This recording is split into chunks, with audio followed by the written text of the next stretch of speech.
Ayo, kalian sudah cuci tangan belum?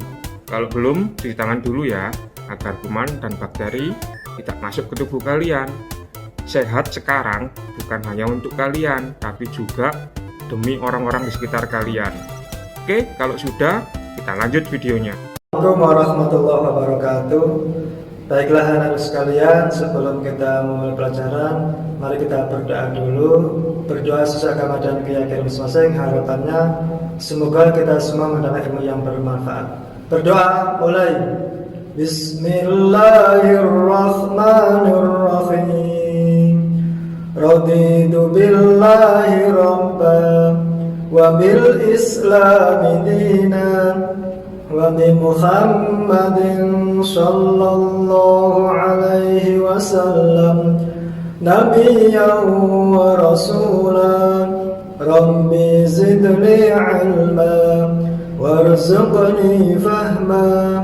Rabbi shrah li sadri wa yassir li amri wahlul 'uqdatam min lisani yafqahu qawli.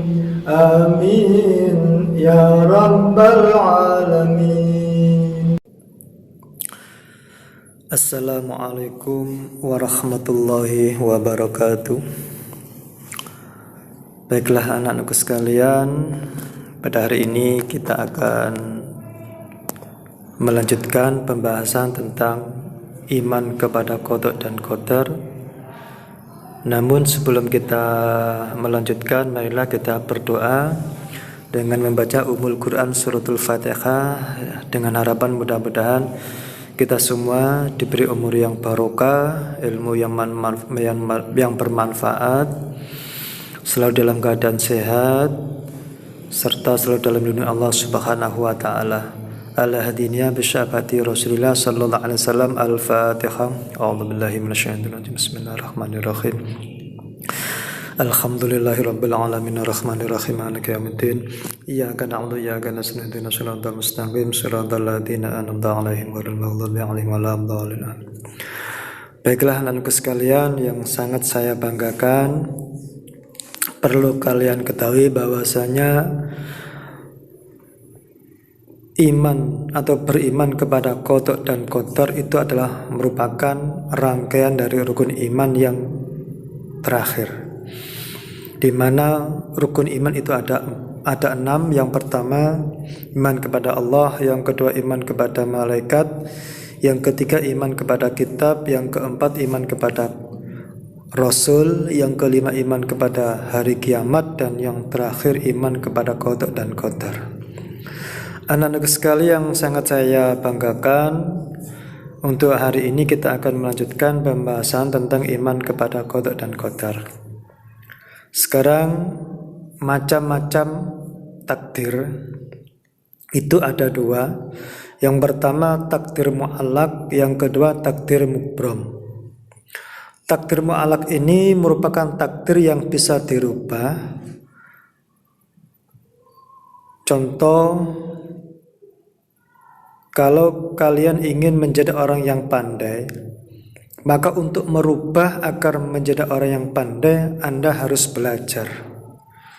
Mungkin bisa ditempuh dengan belajar waktu Anda ada di sekolah TK, dilanjutkan ke sekolah dasar, selanjutnya sekolah menengah pertama, kemudian SMA, dan kemudian dilanjutkan ke perguruan tinggi. Nah, ini termasuk takdir mu'allaq, ingin merubah agar kalian menjadi orang yang pandai. Ada lagi contoh takdir mu'allaq, Anda ingin menjadi orang yang kaya raya. Supaya Anda menjadi orang yang kaya, maka Anda harus bekerja. Sangat tidak mungkin apabila Anda ingin menjadi orang yang kaya tapi Anda tidak mau bekerja. Makanya takdir ini disebut takdir mu'allaq. Yang kedua takdir mubram. Takdir mubram ini suatu takdir atau ketetapan yang tidak bisa dirubah. Contoh maut. Di dalam Al-Quran dijelaskan, idza ja'a ajaluhum la yastakhirun sa'atan wa la yastaqdimun. Apabila ajal telah tiba, maka ajal itu tidak akan bisa maju ataupun mundur walaupun hanya sejengkal atau 1 menit saja, 1 detik saja. Ini termasuk takdir mubrom, jadi nggak bisa berubah. Ada lagi takdir mubrom, contohnya yaitu jenis kelamin. Jika Allah menakdirkan manusia tersebut berjenis kelamin laki-laki, maka orang tersebut tidak bisa berubah menjadi perempuan. Mungkin kalian akan berpikir sekarang zamannya canggih, apapun bisa dirubah. Orang perempuan dirubah menjadi laki-laki, sebaliknya orang laki-laki dirubah menjadi perempuan. Mungkin sekarang bisa, tapi perlu kalian ketahui itu bisa dirubah tapi secara fisik, tapi hakikatnya itu tidak bisa. Misalnya ada seorang perempuan dirubah menjadi laki-laki, secara fisik mungkin bisa dengan cara dioperasi, namun hakikatnya dia menjadi seorang laki-laki tidak bisa. Kenapa? Hakikat seorang perempuan adalah dia akan mempunyai rahim, indung telur. Nah, tapi kalau dia dirubah menjadi seorang laki-laki dengan cara menghilangkan atau mengoperasi alat kelaminnya menjadi laki-laki, tapi hakikatnya dia tidak akan bisa menghasilkan air sperma.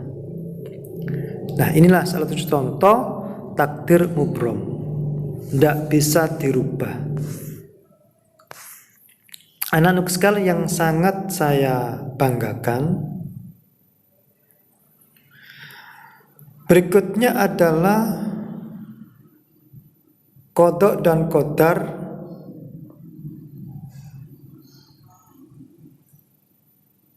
berjalan menurut hukum sunatullah. Maksudnya adalah keberhasilan hidup seseorang sangat tergantung sejalan atau tidak dengannya sunatullah.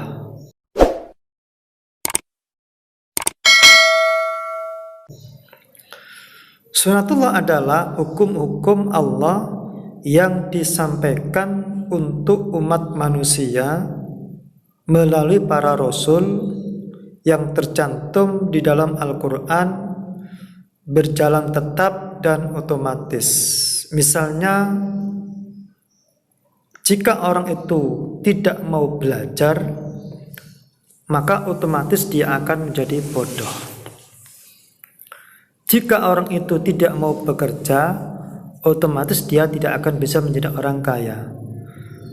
Sangat tidak masuk akal sekali kalau ada orang ingin kaya tapi nggak mau bekerja.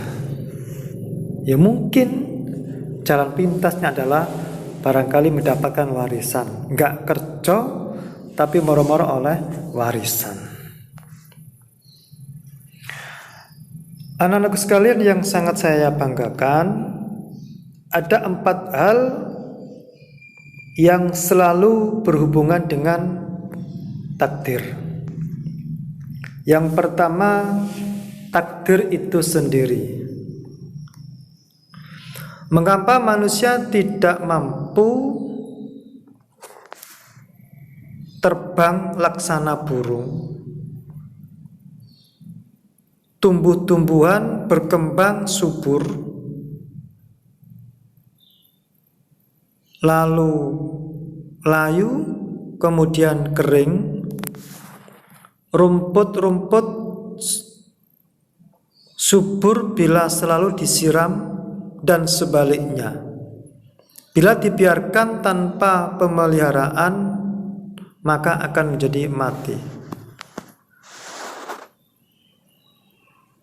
Anak-anak sekalian yang sangat saya banggakan, yang kedua, ikhtiar.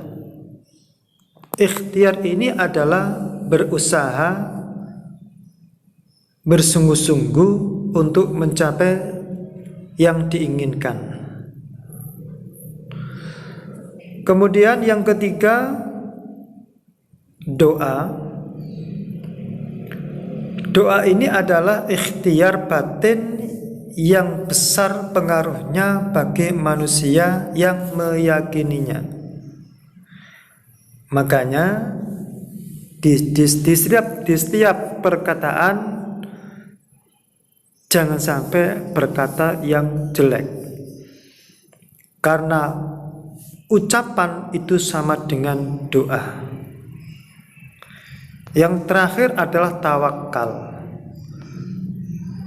Artinya seseorang itu di dalam kehidupan sehari-hari harus berusaha untuk mencapai sesuatu yang diinginkan atau yang dicita-citakan. Juga dibarengi dengan doa. Namun setelah berusaha juga berdoa, ternyata apa yang diusahakan tadi tidak sesuai dengan harapan, maka bertawakallah. Mungkin ini yang terbaik buat kita. Jadi apapun yang ada di dunia ini pasti ada hikmahnya. Kalian ingin bekerja bersungguh-sungguh biar menjadi orang yang kaya raya, tidak kenal siang dan malam.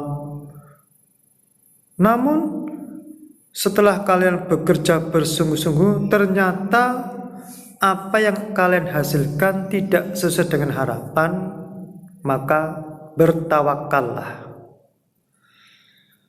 Ini pernah dicontohkan oleh dulu ada seorang sahabat ketika pergi ke masjid dengan menaiki unta. Pada saat dia masuk ke dalam masjid, untanya ini tidak diikat, artinya itu